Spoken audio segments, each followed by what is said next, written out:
Seserius itu Malaysia dalam hal ini. Jadi bukan main-main. Dan visinya itu memang sudah wow, itu gila banget sih guys ya.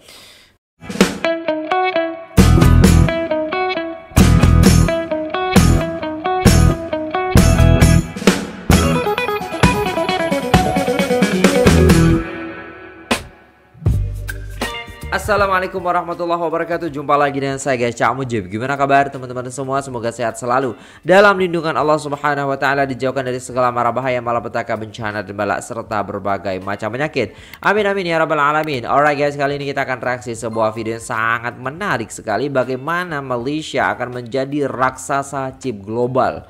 Dan ini dibahas oleh salah satu YouTuber yang ada di Indonesia, yaitu Sepulang Sekolah. Nah, tanpa berlama-lama, jom kita simak videonya guys. Let's go.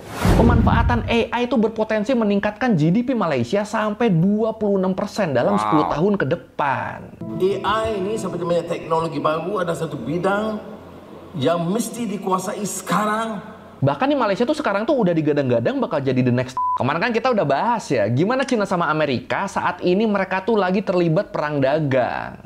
Dan salah satu penyebabnya adalah karena adanya persaingan di industri microchip. Nah, tapi ternyata selain Amerika sama Cina, sama Taiwan juga, ternyata ada lagi nih negara yang juga punya ambisi besar sama industri microchip ini. Waduh, Malaysia dong. Negara yang masih tetangga kita sendiri. Negara yang namanya Malaysia. Iya, ternyata Malaysia tuh punya ambisi yang besar banget nih buat jadi pemimpin di industri microchip. Dan salah satu motivasinya adalah karena kemajuan teknologi kecerdasan buatan. Karena kemajuan AI. Tapi ini keren juga ya ambisinya ya. Negara tetangga kita loh, tapi proyeksinya udah sejauh itu sampai pengen jadi penguasa industri microchip. Kalau kita kan ya udahlah ya. Tapi emang seberapa menjanjikannya sih Malaysia di industri ini, dan apakah ambisi ini terlalu muluk atau justru masuk akal buat Malaysia? Ya udah kalau gitu, ayo langsung aja kita bahas ambisi Malaysia yang pengen jadi penguasa industri microchip dan AI dunia di Learning by Googling. Ya, kalau kita ngomongin industri microchip dunia, kita semua pasti tahu lah kalau nggak banyak negara yang ikut terlibat di industri ini.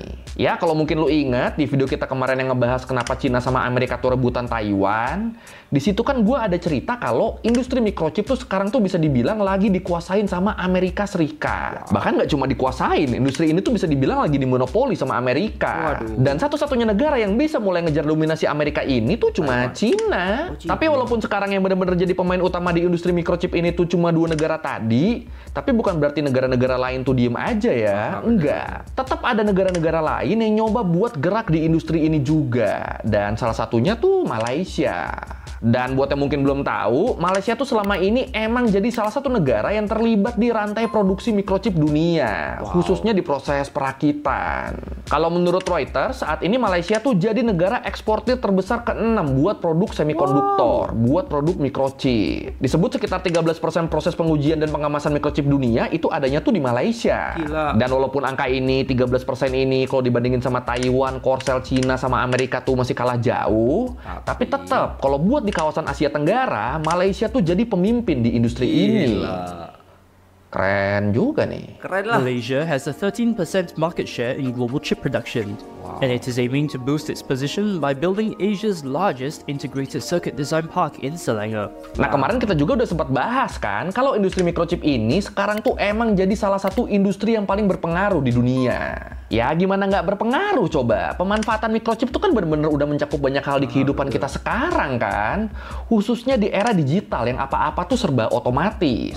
Mulai dari HP, laptop, perangkat rumah tangga yang serba smart, sampai mobil listrik, semuanya tuh pakai microchip. Terus kenapa Malaysia bisa berkembang di industri ini? Ya bisa dibilang alasannya tuh basic banget sebenarnya. Karena Malaysia udah berani terjun di industri microchip dari jauh-jauh hari. Iya, jadi kalau menurut IDN, keterlibatan Malaysia di industri microchip tuh udah dimulai sejak tahun 1972. Waktu perusahaan microchip dari Amerika, Intel, tertarik buat ngebangun pabrik perakitan di Penang, Malaysia. Dan gak lama habis pabriknya berdiri, pabrik Intel di Penang ini tuh langsung ngasih pengaruh yang signifikan. Jadi wilayah Penang yang sebelumnya dikenal sebagai wilayah pertanian, itu pelan-pelan berubah jadi pusat perakitan mikrochip yang mempekerjakan hampir 1.000 pekerja waktu itu. Nah, gara-gara ini akhirnya wilayah Penang mulai nih jadi bagian penting dari rantai produksi mikrochipnya Intel. Bahkan 3 tahun kemudian, di tahun 1975, pabrik perakitan mikrochip Penang tuh udah mencakup lebih dari 50% kapasitas perakitan mikrochipnya Intel loh. Wow. Jadi dari semua chipnya Intel yang beredar di dunia waktu itu, 50%-nya, setengahnya itu dirakitnya di Penang, di Malaysia.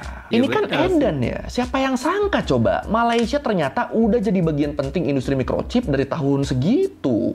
Dan kalau ditanya alasan kenapa Intel seberani ini buat ngebikin pabrik perakitan di Malaysia, hal ini nggak lepas dari keputusan pemerintah Malaysia waktu itu yang nerapin kebijakan free trade zone, nerapin kebijakan zona perdagangan bebas. Jadi kebijakan ini tuh ngebikin perusahaan yang berinvestasi di Malaysia jadi dapat banyak kemudahan nih, jadi dapat banyak keuntungan nih. Mulai dari mereka bakal bebas dari tarif ekspor impor, bebas dari berbagai jenis pajak, terus regulasinya juga dipermudah, dan mereka punya kontrol yang lebih ketat ke organisasi buruh. Dan terus yang jadi poin plus lagi, tempat-tempat yang ditawarin sama pemerintah ke para investor, itu tuh merupakan lokasi strategis yang terhubung sama jalur transportasi utama. Kayak terhubung sama jalan raya, sama rel kereta api yang juga terhubung ke pelabuhan dan bandara. Ya pokoknya kalau lu buka pabrik di situ, itu jalurnya pasti aman lah. Kemana-mana pasti bisa, kemana-mana pasti terjangkau. Nah, dapat jaminan-jaminan kayak gini, ya jelas ini bakal bikin Intel nyaman lah buat bikin pabrik di Malaysia. Dan karena ngelihat kesuksesan pabrik Intel di Malaysia ini, masih menurut IDN, perusahaan-perusahaan ternama di bidang mikrochip lainnya, kayak AMD, HP, sama Hitachi, mereka akhirnya ngikutin Intel buat bikin pabrik di Malaysia. Makanya akhirnya di awal tahun 1980-an tuh udah ada 14 perusahaan mikrochip yang mutusin buat ngebangun pabrik di Malaysia. Kenapa nggak di Indonesia? Dan ini segini, ini brand utamanya ya, belum termasuk anak-anak perusahaannya nih. Dan berkat inilah Penang akhirnya bener-bener jadi kawasan industri mikrochip di Malaysia. Ya gila sih emang sih langkah-langkahnya sih ya. Mantap, mantap. An old player in the chip-making game, though not talked about so much. Malaysia is fast becoming a favored destination for chip manufacturing. Companies are pouring in billions of dollars. Intel, for instance, is planning to invest $7 billion in Malaysia. German chip maker Infineon is bringing in another 7. Nvidia, the company at the forefront of artificial intelligence chips, will spend $4.3 billion in Malaysia. Dan setelah sekian lama, ambisi Malaysia di industri mikrochip ini belakangan mulai disorot lagi nih. Waktu pemerintah Malaysia ngeluarin statement kalau mereka lagi nyiapin rencana jangka panjang buat jadi negara pusat pengembangan mikrochip dunia. Iya, jadi kalau menurut Nikkei Asia di bulan Mei 2024 kemarin, pemerintah Malaysia tuh ngeluarin NSS, ngeluarin National Semiconductor Strategy, strategi semikonduktor nasional. Buat apa tuh? Jadi lewat strategi ini, Perdana Menteri Malaysia, Anwar Ibrahim, beliau nyebut kalau pemerintahannya tuh saat ini berencana buat ngelatih 60.000 insinyur lokal di bidang semikonduktor buat mewujudin ambisi Malaysia sebagai pusat industri mikrochip. Terus buat program ini, Malaysia juga bakal ngegelontorin dana sampai 25 miliar ringgit atau sekitar 80-90 triliun rupiah dalam jangka waktu 5-10 tahun ke depan. Nah, duit ini nantinya selain dipakai buat ngelatih insinyur-insinyur tadi, selain ningkatin kualitas SDM-nya, duit ini juga tuh bakal dipakai buat ngasih pendanaan ke perusahaan mikrochip dalam negeri. Ya, jadi pemerintah Malaysia tuh pengen seenggaknya mereka tuh punya 10 perusahaan mikrochip sendiri.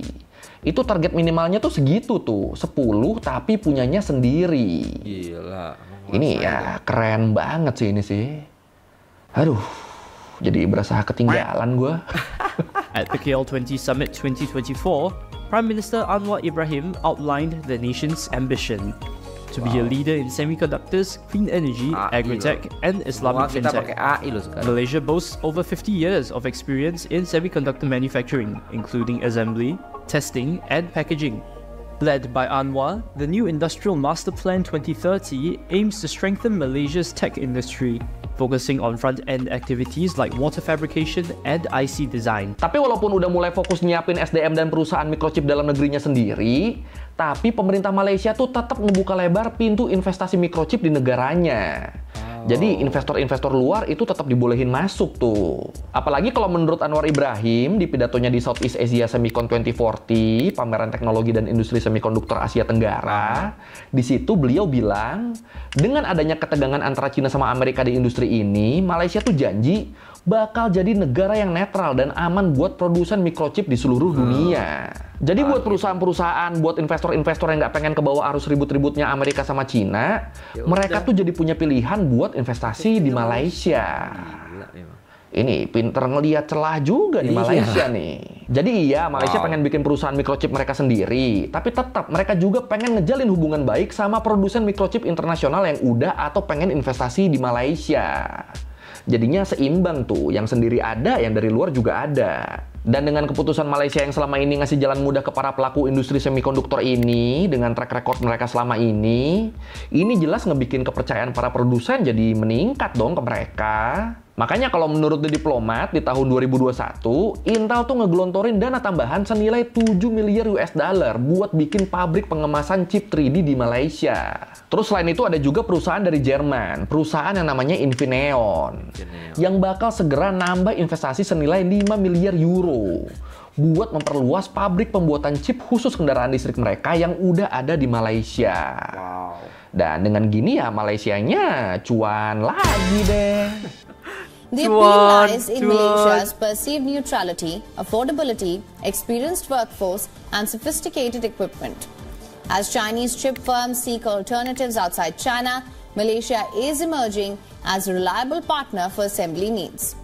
As geopolitical tensions impact the semiconductor industry, this move has broader implications. Dan karena emang Malaysia udah jadi tempat yang netral dan aman buat industri semikonduktor, akhirnya beberapa perusahaan lain asal barat kayak AT&S, Bosch, Ericsson, Texas Instruments, sampai Nvidia, sama perusahaan-perusahaan dari Cina kayak Xfusion, Star5, sama Tongfu Microelectronics, mereka juga jadi pada memperluas operasinya. Mereka juga jadi pada nambahin investasi mereka di Malaysia. Jadi pada kayak nggak mau kalah mereka. Ngelihat yang lain pada investasi di Malaysia, mereka juga akhirnya ikutan tuh.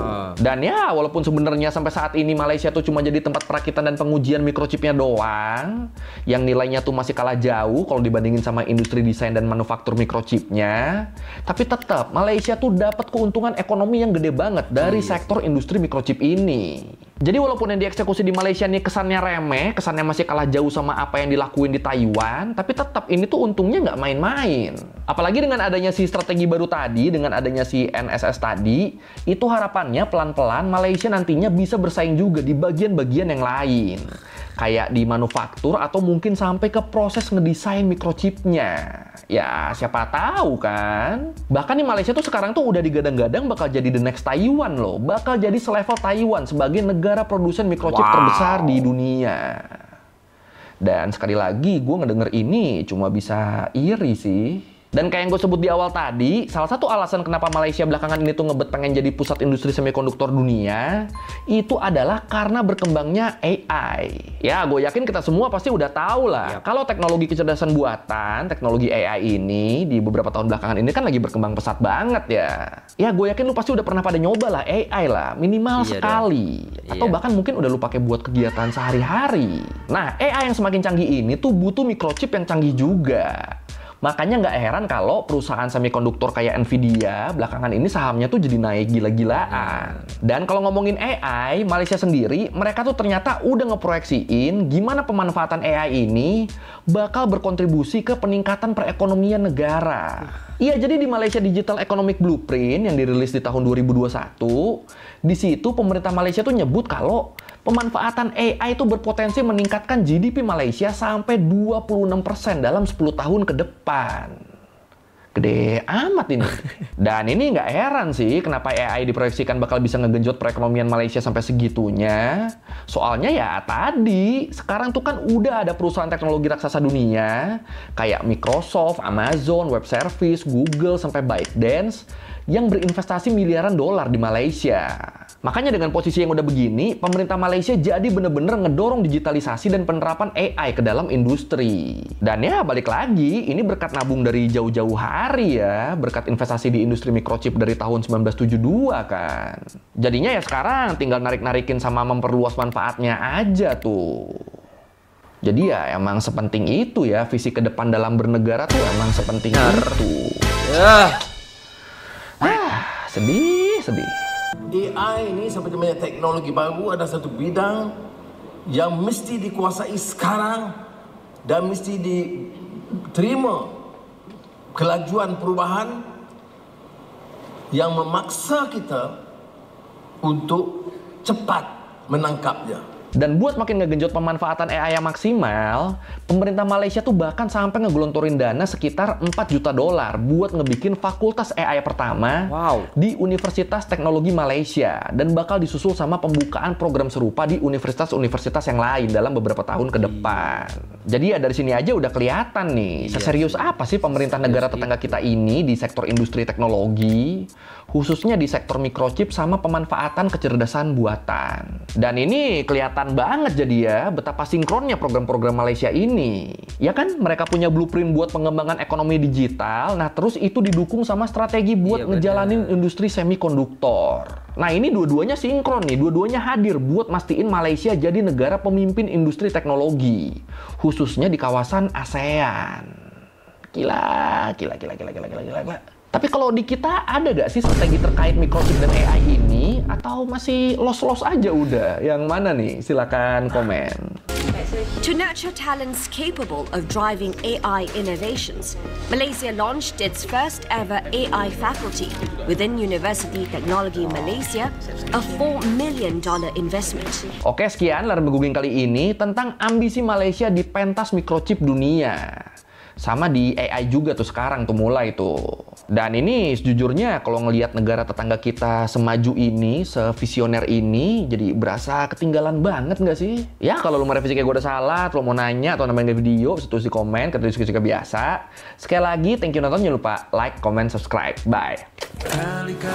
Alright guys, sudah selesai videonya dan itulah tadi ya guys ya bab ambisi AI Malaysia, dan sudah dibahas tuntas seperti itu, dan memang seserius itu Malaysia dalam hal ini. Jadi bukan main-main, dan visinya itu memang sudah wow, itu gila banget sih guys ya. Kalau emang sudah menguasai kayak gini, apalagi ada universitas AI gitu kan di sana juga, ini pasti sudah jalan gitu. Wow. Ada nggak sih DPR yang ada di Malaysia itu kalau lagi rapat tidur gitu? Kayak tadi yang ada tuh fotonya. Penasaran sih. Dan kalau saya lihat tuh kebanyakan pemuda gitu ya di Malaysia itu, ya kan? Yang tua-tua jarang gitu, iya kan? Aduh, gak tahu sudah mau komen apa. Banyak bidang di Malaysia sudah sekian lama menceburi demi kemajuan negara. Cumanya Malaysia tenang-tenang saja, diam-diam saja. Semua demi kesejahteraan negara dan rakyatnya. Jempol sih, ya jempol banget. Jadi Malaysia itu emang udah diam-diam aja gitu. Ya udah diam begitu kan. Habis diem ya udah keluar taringnya tuh. Oh gila sih. Oke, silakan komen guys di bawah gimana bro teman-teman sekalian. Jadi kayak kita ketinggalan gak sih ya kan? Ini calon raksasa chip global yaitu Malaysia guys ya, gila. Oke, terima kasih, sampai jumpa di video selanjutnya. Apabila ada salah kata mohon dimaafkan. Saya pamit undur diri. Assalamualaikum warahmatullahi wabarakatuh.